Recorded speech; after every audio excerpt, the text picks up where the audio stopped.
All right, mindful day to every single one of you who is here, tuned in today.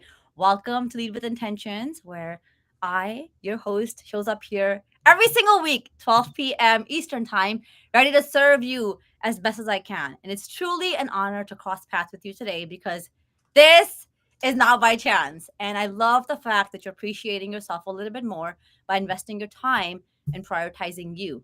I think it's the most important commodity in the world. That time, it's limited, and you being here tells me, that I should be in gratitude, but that you actually matter to yourself. Welcome to Spanglish World Network and Zingo TV channels 250 and 251. Please remember to download our application. As you're downloading it across any app store, right? You got the whole iOS, you've got the whole Android, you've got the smart TVs 2016 forward, the Roku lineup, the Amazon lineup, even got us plugged into that Google Chromecast.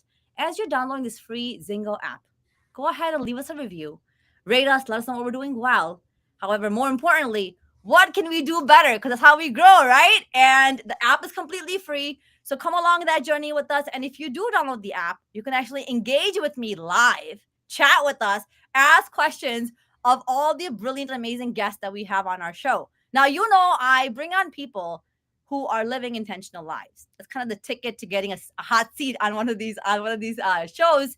And Robb is someone who has been just that. He's an entrepreneur since the 1990s when that wasn't even like a big thing. Yep, he was already tapping in and exploring. He's toured from coast to coast as a DJ. I know there's a lot of hidden stuff that's coming up, right? Spent half of a decade as a people and cultural leader in tech companies before launching his very own endeavor, as he calls it, Growth Habits. He's driven by the desire to make people understand how business can thrive regardless of market conditions. And I think that's such a beautiful and brilliant way of letting people allow themselves to believe in that their own inner being and their own inner calling. You all talk about the Tawakal thing, that belief.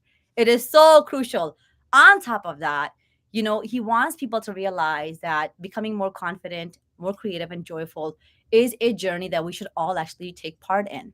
He's an author of a best-selling book, Die Before They Do. And yes, it is a brilliant and amazing short, small clips of his life. So I really encourage you to go and get yourself a copy. And he's now actually doing something very different. He's already helped 300 plus entrepreneurs in 16 countries and growing to just to kind of make them understand their own business, their own impact, and how they can build something that's thriving and not something that's just like baseline, right? Because I think it's so important that you do the work that you want to do to make yourself happy. And of course, welcome the limitless wealth that's going to come in. So we're going to tap into all of that. On top of that, we know, and I know his, how much he values being a father. And I think that's brilliant to have two teenagers here, in his life who've become a big foundation in who he has become. On top of that, he's not like really serious, so he loves to dance. He's an addiction with funky socks. I am gonna get in there. So welcome to the show, Robb. Thanks for having me, Ambereen. Appreciate the introduction and your energy. Yeah, always. Okay, so let's dive in. Mostly my questions are very straightforward to the show.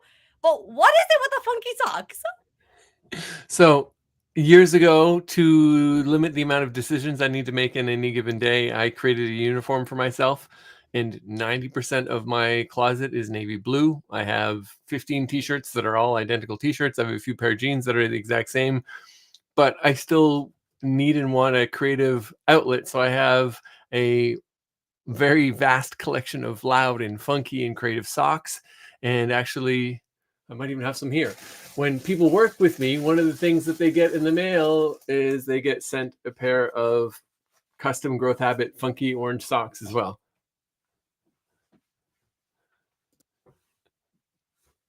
I love it. I think that's so beautiful to be able to say, I can keep the attire simple, but I still got to add a little bit of oomph or a little bit of me into it. And the socks are a great blend. I always have funky socks on, even right now. So I'm happy to hear that. That's great. All right, let's dive in, Robb. Tell us something about who you are and what is it that you do. About who I am. I am someone who's creative. And I have, through all of my different things you've shared, my journey, finding creative ways to live, to explore, to express myself.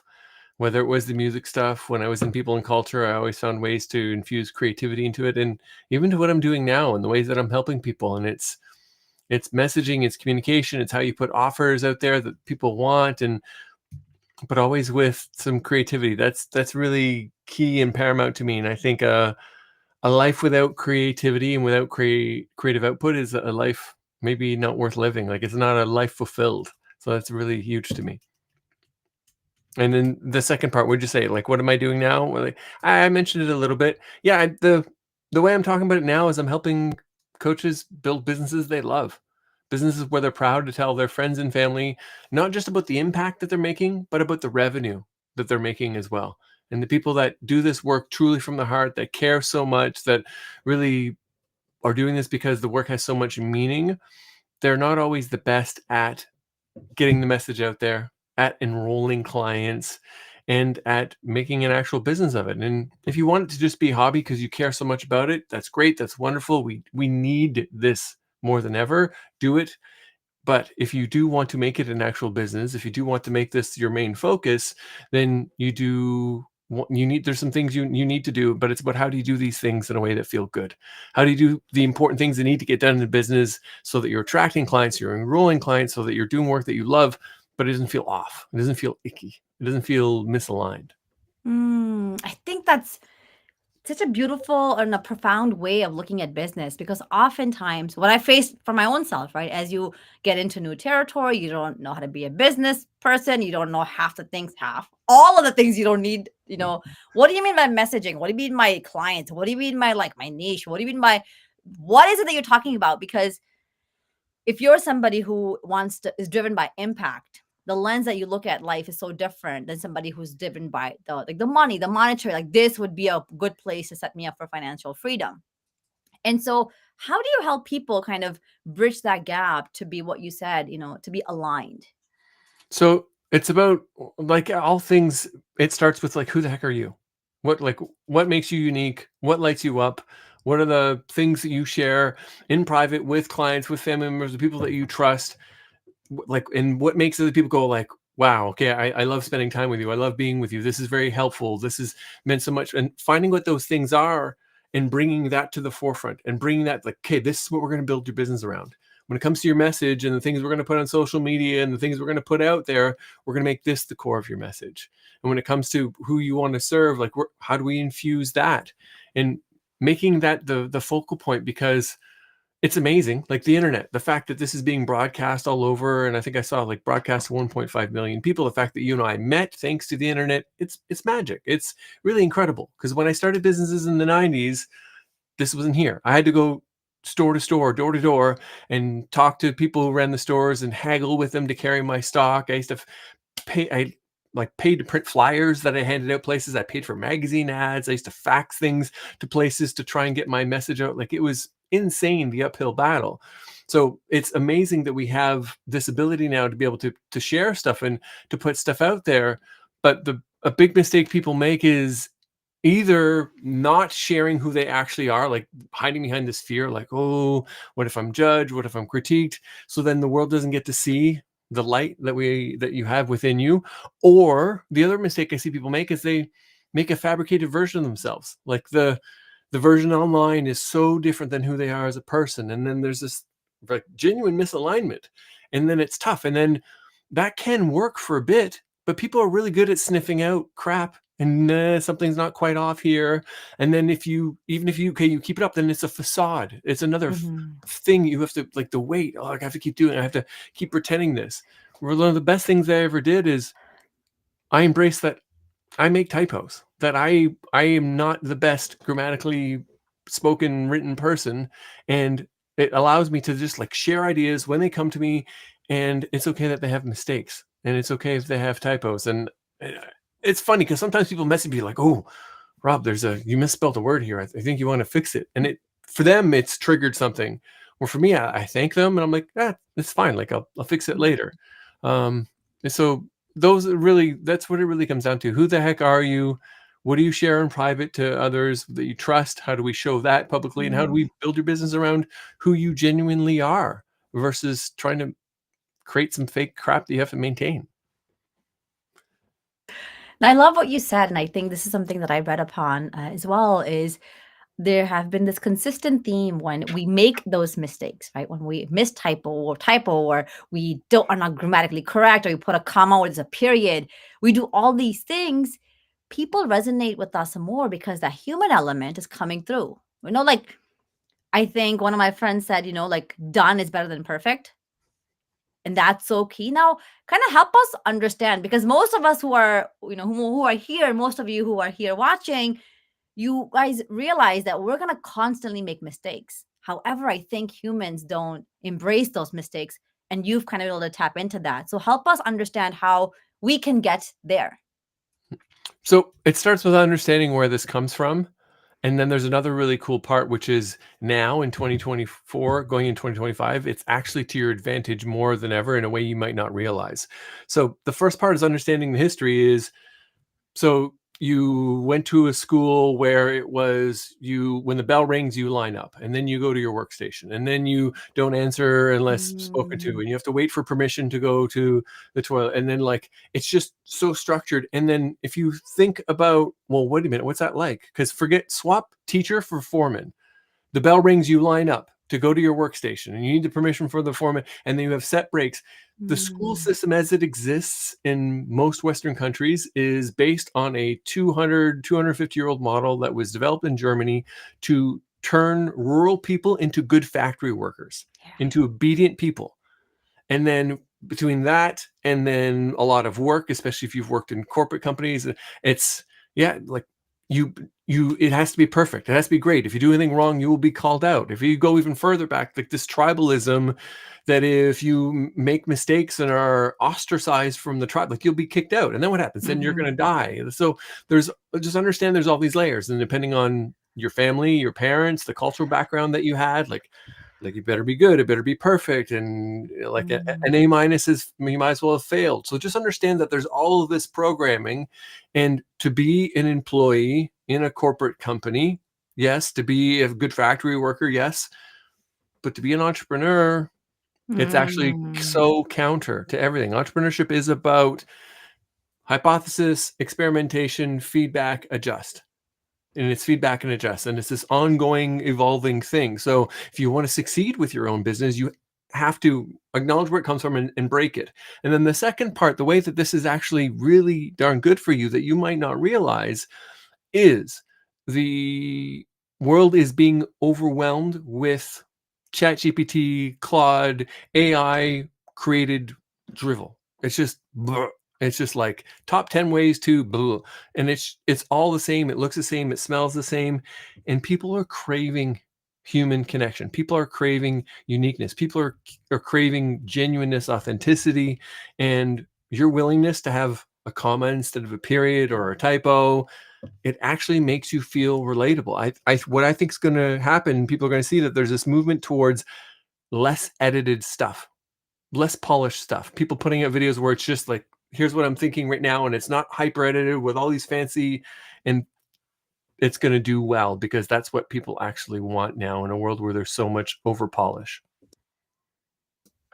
Yeah, I couldn't agree more. I think what it's showing is that the AI will take over about 30 to 40% of jobs in the next 3 to 5 years, right? So these people now have a choice to make, right? And I think what they're saying is humans will start to be more service oriented and really connect with them, because AIs will potentially do anything. I was talking to a friend of mine today, literally for breakfast, and she was like, yeah, like with ChatGPT, developers can write code. And I was like, oh, so we won't even need humans, because, and the thing is, AI has such a vast memory, doesn't forget. You feed it once, it remembers all of it. It's driving all the information, the answers from the previous knowledge about the exact same subject that you've already fed it. So it is very intelligent. It's got a plethora of unlimited knowledge, that it can retain. Us humans have limitless memory, I believe, as well. However, that retention or the ability to remember it for the rest of your life isn't something that we can rely on. However, Maya Angelou said something that was profound, and since I've heard this, I was like, oh, okay, that's what Umberty is. I love it, right? Like it's a thing. She says people will never remember what you did for them, but they will always remember how you made them You feel. feel. It's such a great quote. It's And such a I great was quote. like, oh, so that's what sets, like, for me, that's what sets me apart. It's this like this boom of energy that can come to you, or it's like this necessity of like, all right, you're hurting. I get it. I'm here. No judgments. I'm here. And I think that's such a beautiful way of kind of realizing our own strengths and superpowers. And I love that you do that for entrepreneurs, and especially coaches, because coaches are very ambitious in wanting to have people see something greater for themselves. Yes, it is so true. And it's the how you make people feel, and then you as a coach, we're asking people to do brave things, to take a leap, to try things they've never done before, to be willing to look at things differently. And if you're only presenting this like everything is perfect, everything is polished, then it doesn't work. Like you're not creating that space. You talk about creating the space, whether it's either like, hey, I'm excited, I can energize you, or like I see you and there's no judgment. But if you're only ever presenting this facade online, which is your hair is always perfect, you don't ever make any mistakes, there's no typos, like it doesn't actually connect. It's really, really hard for you to get to this meaningful, impactful work that you want to do. Yeah. How do you help people, not even just coaches, like the relationships that you have? I think it is true. Nowadays, things are very superficial, Hmm. right? And so the superficialness kind of takes away a lot from the human element. And I'm going to share something out of just observation. There's no judgment there at all. And like we talked about, like that wonder of like, oh, there's an element of curiosity, there's an element of understanding, and there's an element of like, oh, like, oh. So I went to a party, recently, and it was just something I did not expect. Amazing, amazing. Like this host outdid, forget herself, like all of us. We were like, are we like in a private restaurant? Like this is, it's crazy. But she threw something for just like, quite of us ladies. So I wanted to kind of have all of us get together and just have a great meal together and just bond. And of course, people come, as they are. And so you see someone who I'm like, okay, so you can see that she got work done, right? You see someone who got partial work done. You see someone who is very big on like, the amount of makeup they apply, or the way they look, or the chisel of their face. And then you see someone who's like a little bit more authentic. Then you see somebody who is more traditional. And you're seeing like, I am seeing all these different flavors come to light with just one thing in common. We're all just here to mingle, connect, have fun. And so I think as I was looking at it, like my mind couldn't stop but like try to find out like what is it about these people that are running after the superficial when the world, of course, is training us to be that. How do you bring that back to say, that authenticity, embracing who you are, will allow you to live into a life of fulfillment and creativity and uniqueness and impact? That's just because it's a never-ending game. Like for me, it's a fool's errand. It's just like Mm. that's like saying I'll be happy when. And there's a common line that's used all the time in business and marketing, which is you need people to know, like, and trust you. You need your clients to know, like, and trust you. You need to be sharing your message so people know, like, and trust you. And it's a bit backwards because it's very much about external pursuit of other people's approval. And you need to know, like, and trust yourself. Do you know who you are? Do you know what's really important to you? Do you know what your actual priorities are when push comes to shove? Do you actually like yourself as you are now? Even if your hair isn't quite like it used to be, even if you maybe have a few more wrinkles, if you don't fit into your old jeans the same. And do you trust that if you say you're going to do something, you're going to follow through? Do you keep your word? If you say you're going to get up at 7 a.m., do you do it? If you say you're going to go to the gym, are you going to do it? And having that with yourself is really invaluable. There's a quite famous book called Psycho-Cybernetics, and it is a popular book because it is all about understanding the difference between your self-image and the external image and how you can rewrite that. And it was originally written by a plastic surgeon. And I'm thinking of this because of what you shared right now. And he was very well known and did a lot of facial reconstruction and cheek lifts and nose jobs. And most of the time he would do a surgery on someone and they would be transformed. They would start showing up Mm. with more confidence. They'd have more luck in their dating life. They would start getting promoted. They were just like, bam, huge, massive change. Once in a while, he'd have someone come in and call him a liar and a thief and say, you didn't do anything. And I want my money back. And I can't believe that. And what it took him forever to realize, but what it was is no matter what he did to their face, their nose, their cheeks, Mm. whatever he did, that their internal image of themselves didn't change. And as long as their internal image of themselves didn't change, they actually didn't have any shift or any outcome. So I'm no, I've thought about getting hair plants. Like I joked earlier about my plants. It's something that came up. I actually had the father of an ex of mine over dinner brought it up, and he could get me a family deal and all this. Like but I'm not gonna do that. It's not for me. I don't want to place judgment on those who decide to do that. But Mhm. it just for me, it is a fool's errand, and that there's always this external pressure, and it's been around forever. And it's like, do you have hair there or do you not have hair there? Do you have more muscles or less muscles? Are your hips this way or that way? Sometimes it's just like culturally your eyes are likely to be dark if you come from a certain Mhm. background, but like that's not good enough. There's countries in Asia where in Japan and Korea it's huge where they all get their eyes redone to look like they have Western eyes.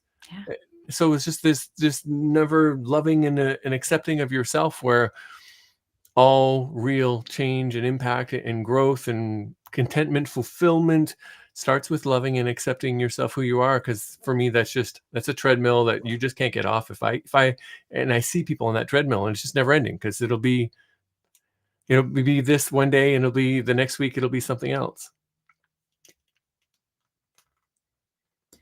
So I think that's a great way into another question that I have for you.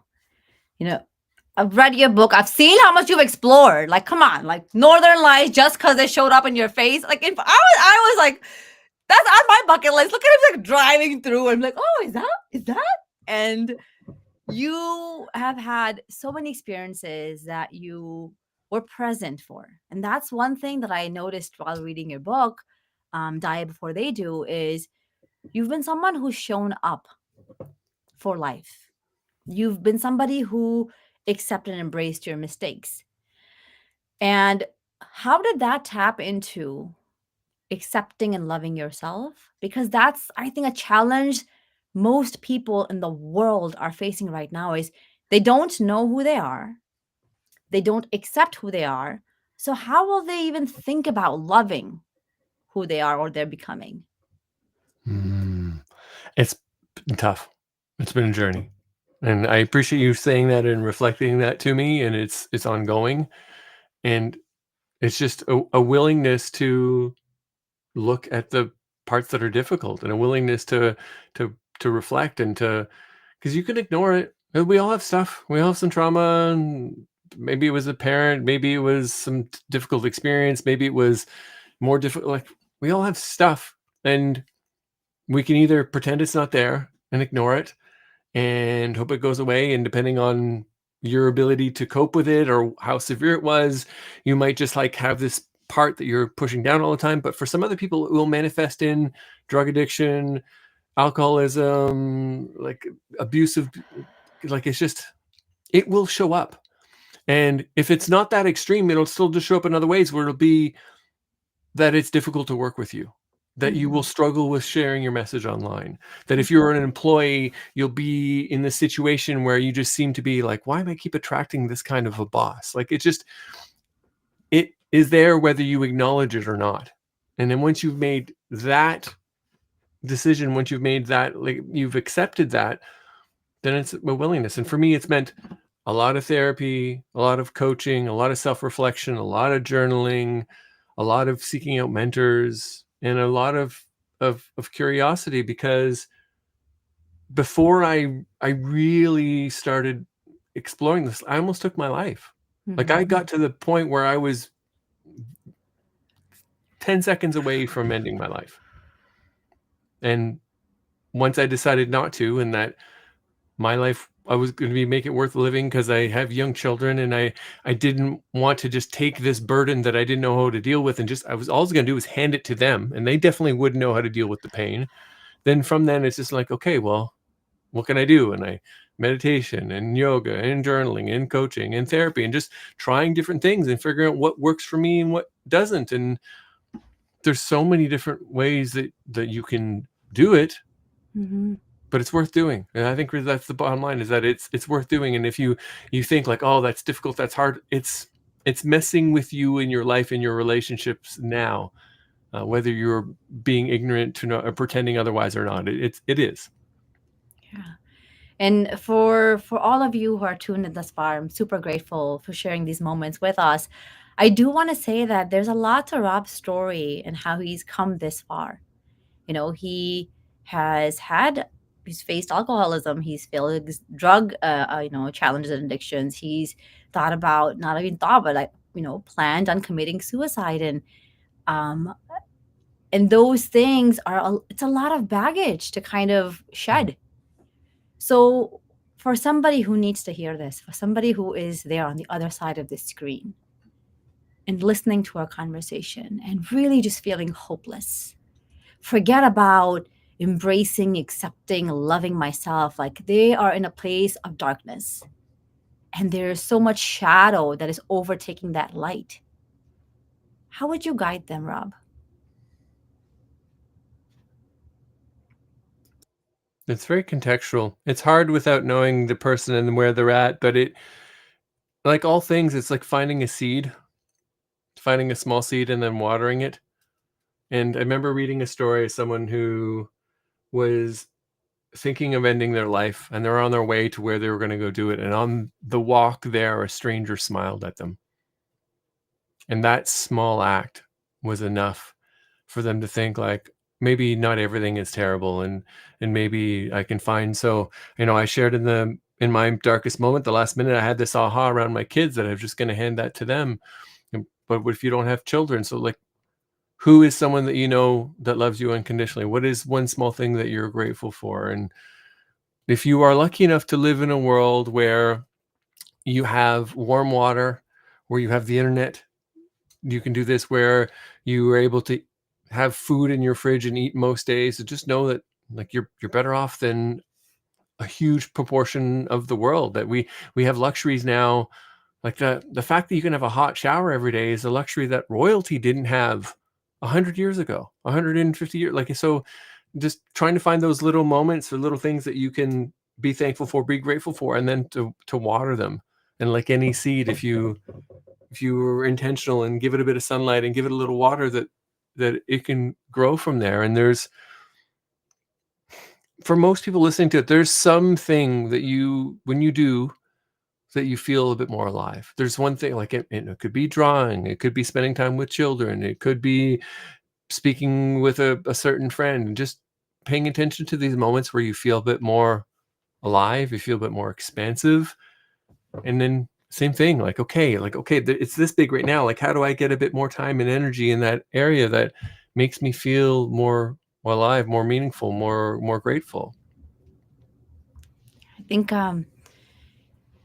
it's true. When you are in a place of darkness, it's something that only you as an individual can experience, because your lives your life's moments have led you to be there, and they're different for everybody. We all, I think, as humans, have similar difficulties and struggles in our lives, but every story is profoundly different, in the way that it unfolds itself from moment to moment, minute to minute, year to year, so on and so forth.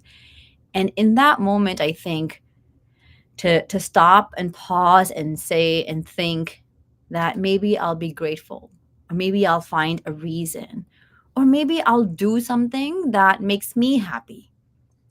Quite often I think that's requires a ton of courage. But however, that momentum of that simple act and that courage and what you feel inside, I think that feeling is such a game changer in the way that we start to show up for life and ourselves. Yeah, that feeling really is a big game changer. And there's a way you started saying that there, remind me of something else, and it might be a Jim Carrey quote. Essentially, is that yes, mental health is a real thing, and there's really mental health challenges. However, Are you eating well? Are you sleeping regularly? Are you getting outside? Are you moving your body? And just these basic things that, yes, I know I should do it. Like, it's just like, it seems so simple, but they make a massive difference. And if you look at the data, again, I'm going to go to the most extreme place because hopefully for most of you, you're not in this most extreme place. But when they look at the data of people who do go through with taking their own lives, like 98 times out of 100, they find insomnia, they find poor sleeping, they find these patterns that recur repeatedly with people who get to that point. So yes, there's difficult things. Yes, you might be struggling to find something to be grateful for. Yes, there might be people who have made your life difficult. You might have trauma. We can go through all the list of, and yes, of course, these things are difficult. Mm-hmm. And what can you do now, presently, in the moment? And it probably take turning the screen off. It's probably putting scrolling away. It's probably going to bed a little earlier. It's probably like, maybe you don't go to the gym, but can you walk around the block? And maybe you don't have that sweet thing. Can you have an apple instead? And it makes it way easier. It will give you the energy, like the feeling that you were just talking about, Ambereen, that once you start feeling that energy inside you, then it's easier to put some more logs on that fire and to build it up. But sometimes it's hard to even connect to that. But Mm-hmm. you're making it almost impossible if you're not doing some of these basic things. And it's then it just amplifies it all. Yeah, I mean, I think it's, kind of the premise of this show, and I want to ask you, what does it mean for you to lead with intentions? I love the word so much. Probably a day does not go past where I'm not talking with someone about intention or leading with intention or living with intention. And it's fun because it's a theme for a lot of the stuff we've been chatting about so far. So starting by getting clear about exploring like who you are, who you want to be, what's important to you, and what are the things that when you do, you feel good about yourself, you actually like yourself. It makes you create more trust with yourself. And then making that a part of your schedule. Like what gets scheduled is what gets done. And you can say it's really important, but like really, like, are you putting it in your schedule? And are you increasing the likelihood that you're going to do it? You talked about like going to a party. That's a social thing. Normally, we are social creatures. Like we need a certain amount of social time, but it also works in other ways. If you do want to start exercising more and you know that in the past you're like, oh, when I've exercised more in the past, I felt better, I like the way I looked, it made me feel more confident, and you start realizing it has this positive effect. Well, one of the best ways for you to increase the likelihood to do that is to bake in some social fun and some accountability, meaning that there's someone and you say to each other, we're going to go together. Because I used to do yoga a lot. I fell off. That's one of the things that I lost in the pandemic is yoga, my yoga practice. However, when I think about it before, if I went to yoga, I don't know, 300 times in my life, 400 times, let's say, 396 of those times was with someone else. Mm. Because it would be like, hey, Ambereen, let's go. We're going to meet up together. And that you can increase the likelihood that you're going to do these things by doing that. And so just, yeah, what is it if you know who you are and you know what brings you more life, more energy, more meaning, then structuring it that way. And for some people, it's boundaries. That's a buzzword that gets used a lot in the coaching space and self-help space, but essentially it's I'm willing to do this, I'm not willing to do that. I'm going to choose having dinner with my family instead of staying late at the office. I'm going to this person who whenever we speak together, they make me feel down and are trying to make me feel bad about myself. I'm going to limit my time with them. I'm going to say no thank you to the invite. And it just you it's easy to feel that you don't have a choice if others have always told you what to do and your family put pressure on you and school told you had to be this way and bosses told you to be that way, and I get why you feel that way.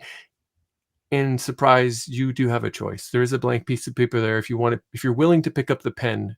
And then that's to me what it really means to live with intention. Yeah, create that life, right? That's driven by the internal. And I often was talking to a client of mine who's going through a really rough patch, and she was talking about how, like, since I've been married and it's been a decade, I'm just championing his dreams and what he wants to do, and what he wants to do doesn't really fuel me. And what I want to do is like this, and regardless of how much I do, it's just still not enough. And So I was like, well, whose life is it? And she's like, I'm like, in our lives, our relationships play a huge role. However, if we are not fueling us, that relationship internally within ourselves, we're really just giving bits and pieces to the surrounding, right?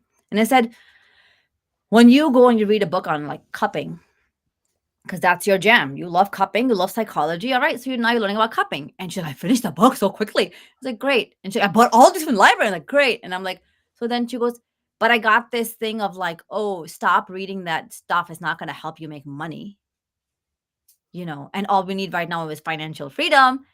I said, who's to say it doesn't make you money?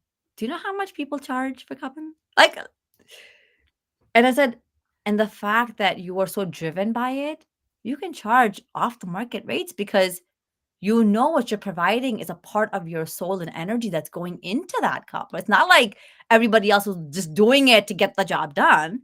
For you, it's essentially sharing your essence with the person who you're trying to heal.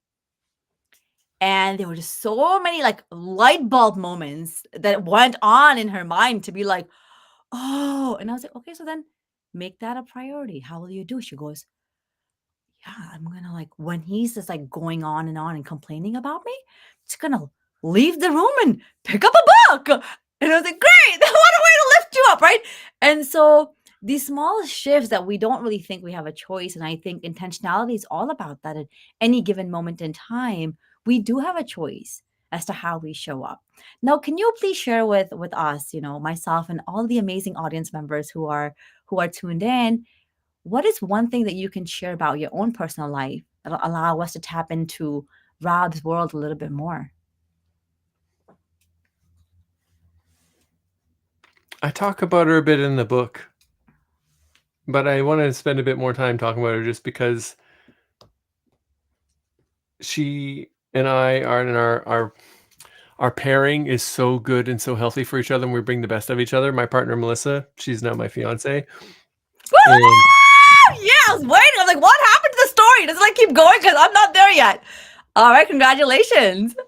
thank you. Yeah, so you're reading the book, and there's parts of it that are in there, and I think about where I've been in the past and relationships I've been in and relationships that didn't work out and ones that were my fault because I sabotaged them, and that I've never been in a relationship with another human where it feels so mutually supportive, and we lovingly referred to each other as care buddies first before we ever made anything official, and grew our relationship on top of it. And it meant that the foundation of this role is to care and support one another, and everything is built on top of that is really outstanding. But it takes work. Of course, we have disagreements, but it again with intentionality, you can say you want a healthy relationship. And again, this is assuming that you've done some reflection, some work, and know what you've been through, and know what baggage you're bringing, so that you're maybe not bringing as much, or you can at least say like, oh, wait a minute, they said that this triggered this thing in me because of this thing from my childhood or ex past relate, so that you can at least like see it, call it out. But her and I will say things to each other like the story I'm telling myself is. Something happens, it comes up, and then like it triggers something. We'll say the story I'm telling myself is that I'm a bad person because you mentioned that, and it means that I didn't do this, and then it brings us to empathy, or that there's a practice and we're in a good flow with it right now, which is most days I get up earlier than her, and I get up and I leave the room because the morning hours are so great for me, for thinking, for reflection, for writing, and for just getting lots of stuff done. And then like it sets my day for a wonderful, wonderful tone. But on Sundays, I stay in bed. On Sundays, we lounge around on Sundays, and it's just like we might be just sharing stories. We might both be doing like crosswords together. We might, but it's just this again, like it ensures that at least weekly on Sunday mornings that we have these moments. So like everything else, you can say it's important, but unless you actually make it a priority in small moments, with small habits, with small things, then like of course it's not going to work out. Of course it's going to be hard because you haven't intentionally put the time and effort and energy into fueling it. That actually goes back to us saying earlier, like that these are little indications of how are you adding sunlight to this thing? How are you pouring Mhm. water on this thing? So I think the way that you've just mentioned, right? And you've kind of simplified it. So every single one of you, I always tell you, have a notebook and a pen available at all times on this show, because oftentimes there's so much wisdom that our guests are dropping that you may not remember. But if you write it down, you're more likely to remember it. 70% more likely to remember what it is that you are learning, how you can reflect differently, how you can change your narrative and perspective when you're going through a difficult time. And this, you should bold it, caps it, quote it. Like, the story I'm telling myself is. And in a relationship, I feel like that removes so much ambiguity. And it kind of is like this level set with you, like, Rob, is it still inside? Like, is it empty now? And you're like, well, that's what I was telling myself. And the other person validates you to be like, I didn't even think in that way. I know you too well to even assume that. And I think in families, oftentimes we don't put forth as much time, intentionality, effort to understanding and accepting our members. I was talking to, I think she'll be a friend, like going from an acquaintance stage now to a friendship, which I'm loving. Is I said one of my breakthroughs as a mother was when I began to embrace and accept my eldest son for who he was, because he is the complete opposite of me. And the things that he would say, I would be like, dear God, like, bury me alive. People are here. Like, my whole family's living. And it's like, here, 100 people are listening to you babble this. Like, and I'm assuming all things negative from my mind. And then I'm like, what does that mean? And they'll be like that. Like, he will use the word evil when someone intentionally does something bad. He's like, oh, that was evil. Why would you do that? And I was like, wait, that's evil? Like, his brother is purposely like hiding his wallet, knowing he has to go on a drive, right? He's like, that's evil, man. And you're like, oh, that's evil. Okay, simmer down, Ambreen. There's still hope, right? And then I think that's it's such a simple way of the story I'm telling myself is, and I had to change a lot of those stories. Now, for all of us who are here and really want to tap into your wisdom, how would you define and describe your own family dynamics? Because I know that you've got two kids. Melissa is now your fiance. You were previously married. So how does that look, in the Gilbear home? The kids live half time at each house. So they live a week here and a week at the other house. The amazing thing about my ex is it didn't work out, and we got to, it came to blows as far as like us not being able to work it out, and we split.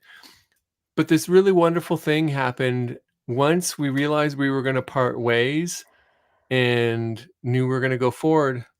Is we made this decision that this didn't work out for us, but we're not going to make it terrible for the kids. And just because it doesn't work out doesn't mean we need to make it a war zone for the children. And this other really beautiful thing happened, and this is not in the book actually. This is when we were still living together. We were separated, we were still living together, and before I'd moved out and started the next chapter of my life. And she pulled me aside and looked me in the eyes and said, now use your power for good. And it was just like, her acknowledging, lovingly saying that I see you and I see what you're capable of, and like this went to shit, but like use your power for good. And we're friends that share kids. Like if I gave you my phone right now and you look through the text exchange, there's like stuff about like, okay, kids, this, dates, that, payment, that, but there's also like, wait a minute, like these are friends that share kids. We live 5 minutes drive apart. We cover for each other. Like, hey, I can't do the, can you do that? And it's incredible. And the other piece is Melissa, my fiance, has become a very active member in caring for the children, and they call her Mama Llama, and there's a story behind that, but they see her as a parental figure. But that's also mean like she's kind of stepped into this role of being a mom, and for my ex, I'm sure it was really difficult at first. However, now like we have a group chat and everyone's kind of sharing and supporting, and they're not like friends, but they get on great, and there's this real mutual respect for each other, which is like, it's incredible. Like it truly is out of this world. Actually, last thing, this is in the book, but this is a heck of a story. After I moved out, in the first Halloween, I went back to the old house and met up with the kids and my ex and to go out trick or treating. And I showed up and I had what was essentially a tuxedo. It was like a Speedo tuxedo. It was called a morph suit. And I had a top hat and it was kind of fun. And then I showed up and my ex was trying to figure out what she was going to wear for Halloween. She was like, "Oh, I've got an idea." And she said something effective like, "Either you're going to love this or think I'm crazy." And she went missing in the other room. And I heard her like making noises or whatever. And she walked back into the living room. She was wearing her wedding dress covered in blood. And then we were the Halloween bride and groom, as far as like she was like a zombie bride and I was a zombie groom, and we went out together, and our friends had like very strong reactions. People were either like, "Wow, this is incredible. You're showing an example of what's possible as far as like, divorce and separation doesn't need to be a war zone." And for some other people were like, "Oh, this is too much. Right? Like I think this is Yeah. too much." But I think it was early, and it's a real sign of where we've gone since then. I think really understanding that when you go through those difficulties and a husband and wife, it doesn't work out, you know exactly what you're saying. I didn't want to give that on to my kids. Yeah. And that takes a lot of courage and integrity to be like, okay, let's do things differently. Let's start up on that blank canvas, and paint the picture in the future that we want to design for our children, Yeah. putting aside our egos. I think it's the biggest thing. Like, and people pour into like your ego. They're like, do it this way. And you're like, no, but it doesn't feel right. Your heart is just messed up. What kind of heart do you have? Like, you're like, it's trying to aim for purity. And I think that's such a beautiful way of looking at it. Your own relationship with your ex-wife, with Melissa and the kids, like this element of coming together in harmony. And that changes the whole direction of not only your life and your day to day, but the future generations, because they see that things can always work out if you put the Yes. time and effort. Now, Rob, you and I can talk forever and ever, but this show is coming to an end. I want to ask, how do people get in touch with you, Mister? So my main place online would be on LinkedIn. So if you go find me there, ROBBGILBEAR. I moonlight a little bit on Instagram. I'm on there a little bit as well.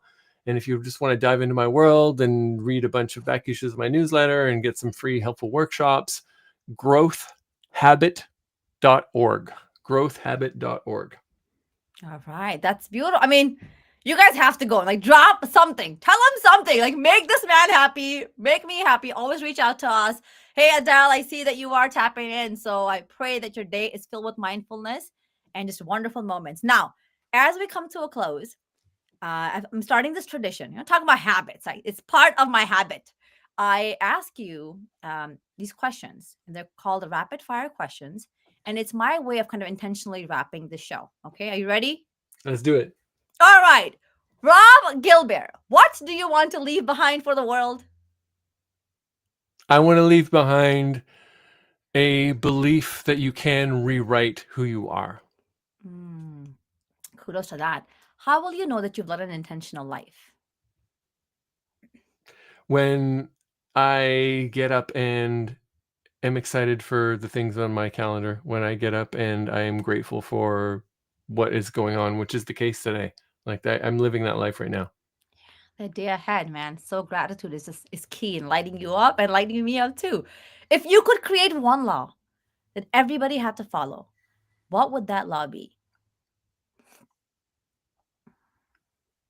Something around the first thing come up is self-reflection, and that everyone would have to either embrace a journaling habit or hire a coach or a therapist. Like there's some, and there might be more ways that, but some way that forces self-reflection and processing, that would be a must for everyone. Okay. There are many lessons, and in your book, the lessons are limitless. What is one lesson that has made you who you are today?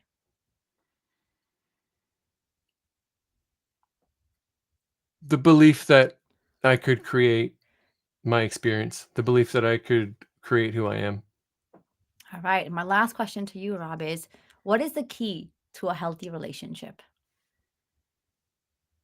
It's a boring answer, but it's communication. Like Mm-hmm. it's yes, you knowing who you are, and we already talked about that, but it's communication, and it's funny, and it's the cornerstone of all relationships, whether they work or not. It's the cornerstone of whether organizations do well or struggle. It's the cornerstone of whether your business grows, because that's just you being able to communicate your message, what you can do, how you can help people, what's possible. It's all communication. So the cornerstone of a good relationship, and because then it's not expecting things to be perfect, because that's bullshit. That's not true. But how do you communicate when someone gets upset, when things don't go well, when you whatever, and then how do you talk through that stuff? So it is all communication. Yeah, we get that answer a lot on this show, and I think it is true, right? And there was a simple thing someone said, like, no one knows anything about you until you open your mouth. That's right. So I want to say my greatest admiration and gratitude to you, Rob, for showing up, for coming up on the show, for every single one of you who's tuned in and watched. I pray that you have learned something. And as this show comes to an end, I want to let you know that it can be heard on Spanglish Radio Network. Please check out spanglishworld.ca for all the news and the programming. As we close, my prayer to you is that this show will embark us on a transformative path to be in gratitude for all of the blessings that life brings to us, accept the unfoldings, and commit to values and dreams which will allow us to tap into our own greatness. Because I have faith, Tawakal, in every single one of us. When we unleash our authenticity, we start to live intentionally. Remember, there's only one of you. Design that life with excellence. Spanglish World, watch it, hear it, read it, download it. Most importantly, live into it with intention to better serve who you are. Thank you so much. Thank you. Thank you.